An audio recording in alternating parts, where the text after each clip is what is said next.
Chili di droga alla settimana sull'asse tra Milano e il Veneto orientale, cocaina, ma anche hashish. 10 persone sono state bloccate nelle prime ore di oggi dai carabinieri in esecuzione di altrettante misure cautelari per concorso in traffico di sostanze stupefacenti.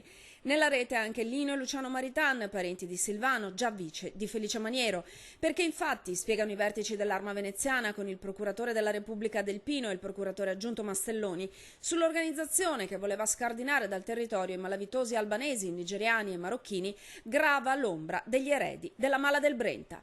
La maggior parte sono ex appartenenti alla cosiddetta Mala del Brenta che, pur non essendosi strutturati come erano all'epoca in un'associazione di tipo sostanzialmente mafioso, comunque avevano ripreso delle attività delinquenziali di grosso spessore.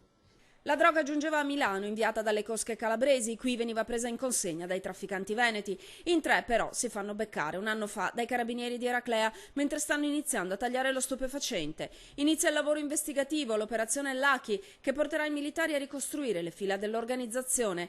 C'è chi si occupa del rifornimento, chi la distribuisce, chi la vende sui mercati di San Donà, Ceggia, Caorle, il litorale iesolano.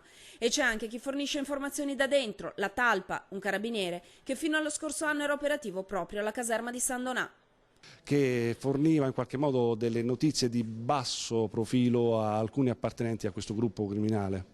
All'organizzazione forniva informazioni preziose, ma si scoprirà che aveva anche ceduto ai trafficanti distintivi dell'arma, palette, un falso verbale per fingersi carabinieri e spaventare un concorrente, allo scopo di rinsaldare il loro potere territoriale. Per lui l'accusa è di corruzione. Tutto però finisce all'alba di oggi con le unità speciali e gli elicotteri che fermano tutti i membri della rete, compreso uno, l'ultimo, mentre tenta di fuggire salendo in taxi.